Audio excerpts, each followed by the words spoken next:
Okay, Hip Hop Weekly All Access. This is Brianna, and we are here live today with the one and only Willpower. How's it going? Hey, it's a blessing to be here. It's a blessing to be here.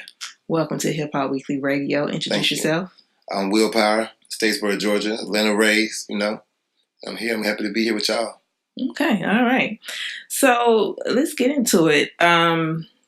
Let us know how you got started, how long you've been in the industry. I've been in the industry since 2013. I really just revamped my whole image and sound currently this year. So I really just started staying like true to myself instead of just staying up to date with what the industry wants. Because, if you're trying to keep up, you're already behind the curve. So I started off writing for different artists, like countless people who were upcoming in Atlanta and a few majors in the area now. But I started off just as a songwriter, and then I kind of got out of my insecurities, and I was like, you know what, I can do this myself. Like, I'm giving them the records, but I'm also trying to convince them that this is the right record to use. So I decided, you know what, I'm going to start pushing the music myself, and I started pushing the music myself and making it happen. Okay. So describe your sound. My sound, I guess the best way to describe it just be like, just emotional. Like, I'm really coming off the emotions instead of just like trying to create something. Like, instead of trying to create, I'm just trying to just tell and describe and allow you the imagery and allow you just a brief like moment to my lifestyles or the people around me and how the decisions and the choices we made affected where we are today. Okay. Like, who are some of the people that you've looked up to in the past that, influenced you? As far as like just my sound and the music? Yeah. One of my favorites is probably like Meek Mills. I really like Meek. David Banner, he's been influential not just on the music side, but just like talking to me and keeping me grounded and telling me how to move about in the industry. Okay. He's been, he played a big step. There's been so many people that's just really helped me, but I said those are two that just really just stick out when I instantly think about, where I am. Mm-hmm. I mean, of course, you like the greats like Beanie Siegel and, right. Nas and Jay-Z, but, people who currently just keep me balanced and, keep me on the right page, or those are the two that I've been around who actually keep me grounded. Okay. All right. How do you feel about the internet and social media being like the new wave and the new way to get your music out in today's industry? Me and Tokyo, we did this record Cinderella, and it was based upon like the whole perception of the world, like in the social media, because you see people and like you believe like, yo, they're perfect and their lifestyle is perfect, but you don't understand like it's just like Cinderella. Like, it looks good in front of the camera, but behind the camera, these people don't have nothing, or they have less than what you have, and they make you feel like what you have isn't enough, when realistically, they're dying to have what you have. Mm-hmm. So it's like, you spend so much time and you're looking and you see people with money. Like, I mean, it's gotten so bad to the point that, I mean, now you can go on social media and you see people show $200,000-$300,000 in cash and it's prop money. Like the money said for, cinematic purposes only on the money, but you just think it's real, and now you're dying to be a crash dummy just to be in a position because you think they're really in the streets, or they're really out here doing what they say they're doing to get this money, but they're not really doing it. So, I just say, like, just really be true to yourself, because at the end of the day, like, people out here are really just faking it to make it. Right, absolutely. That's true. I've listened to like a few of your songs, and you just mentioned the Cinderella song. Which one are you currently promoting? Or Cinderella is the current single. Okay. Talk about that. Cinderella is me and Tokyo Jet. Shout out Tokyo Jet. Shout out Chevy Marino. He played a big impact. I mean, like, a lot of artists don't understand that you wouldn't be who you are without your engineers. Like, your engineers really come in and really take you to the next level. Originally, I was going to put Damar Jackson on the record. He was going to do the chorus, but then Chevy was like, yo, bro, I like how you did this verse. Like, I think you should try. Let's just play with it a little bit and see what we can get out of it. And we ended up really pushing the record. And it was hard for me because I normally finish a song in like 20 to 30 minutes. Mm-hmm. So to have to spend an hour and a half, 2 hours on just a chorus, and it's 4 bars, you know what I'm saying? And I can't get it right, and we're going over and over and over again. It was a big challenge, but, we still overcame the obstacle, and the message behind the record is what really need to be said. Like, we're really trying to put the love back into music. Okay. Like, it's so hard to stay focused, and, just really the stuff we listen to really influences you. So I'm just trying to give you something else to listen to that actually brightens up your day, or to let you know, like, yo, I'm a regular person just like you. Mm-hmm. I'm trying to make it just like you. So, I'm going through all the same things you're going through, and we decided we'd make a record that really reflected that, so you wouldn't just think that it's just as gravy as it looks. Like, don't get confused with the jewelry and the money and the lifestyle and think that we don't hurt or we don't cry or we don't feel and bleed just like everybody else does. Right, absolutely. Have you had any performances yet, or any up and coming shows? Yeah, I've had a lot of performances. I've opened for a few major acts. Like at one point in time, I was on the road with Boosie. Me and Boosie and Bolane was on tour together.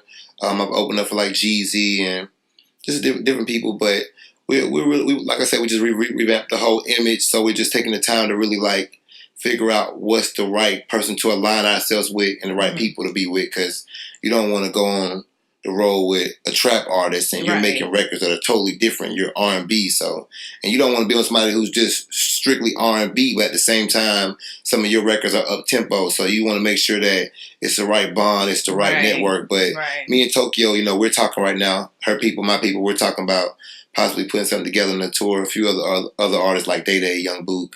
So definitely connect with the Hustle Gang people. Some real dope artists. So out of all the songs that you have, is there anyone that kind of like you listen to frequently, or?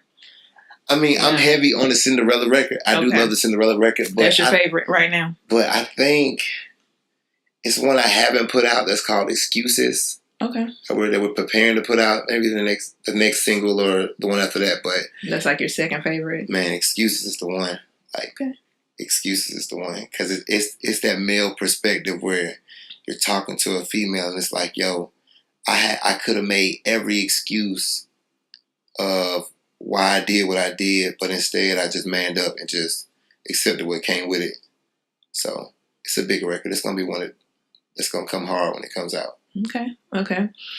Take us through a typical day. Like, what is it like as, how you go through your rehearsals?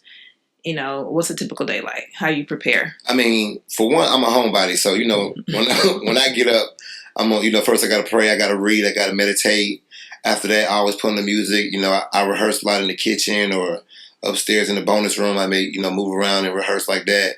But for the most part, like, I come from the other aspect, the other side. So I try to stay out of the streets as much as possible. So, they keep me working. Chevy keep me working. Will keep me working. Like, my boy JoJo, he keep me working. Like, we always stay working and stay focused so we can just, transition from that. Okay. So how has your music evolved from 2013 until now? I mean, I had a friend who told me something that was influential. He said, you have to be cautious of what you put out because you're responsible for where you lead people. So that's what really caused me to revamp the whole sound and the whole image. It wasn't so much that, I wanted to get in or I wanted to make some people were going to like. It was that I had to realize that, people always say, I want to be careful what I do now because my kids going to see it later.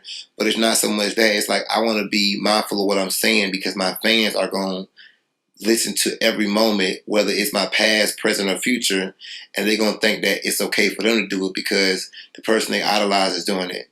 Mm-hmm. So I just wanted to make sure I took the time to actually, be cautious of and mindful of what I'm saying and how I'm saying and what I'm doing.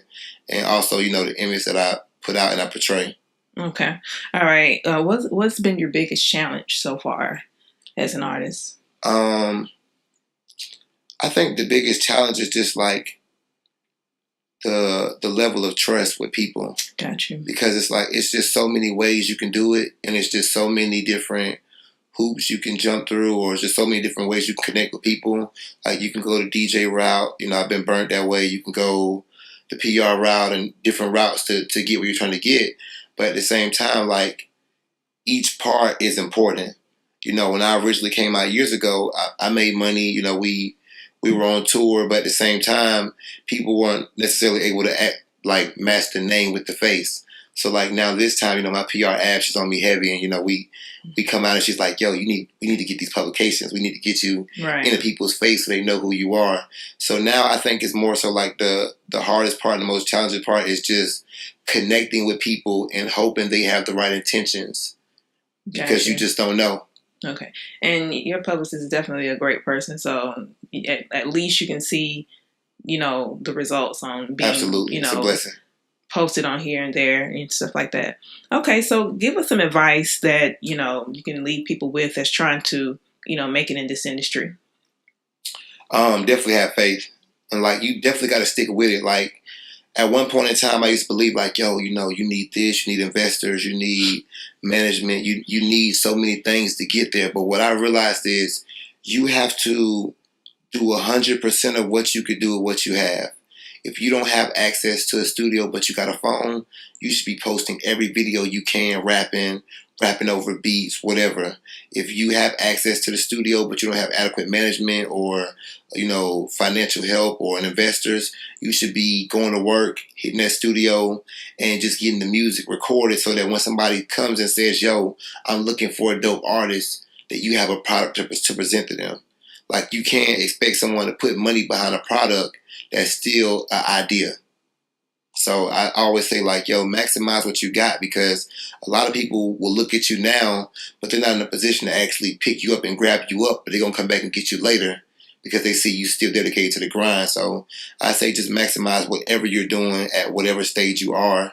And if you don't have access to the music or if you're videographer or producer, like just stick with it. Just do as much as you can with what you can. Like it's so many resources out here that's available, but you really have to really look out and you'll find them. Great advice. Great advice. Again, give us your social media handles and how you can My be social reached. media is Can't Count Me Out. You can reach me at can'tcountmeout.com. Can't Count Me Out on IG. You can't count me out. Like I'm gonna be here forever. Okay. Well, it was a pleasure speaking with you again. Willpower, everybody. Thank y'all, Checking everybody in. at Hip Hop Weekly. I love y'all. Appreciate you for having me here. Thank you so much.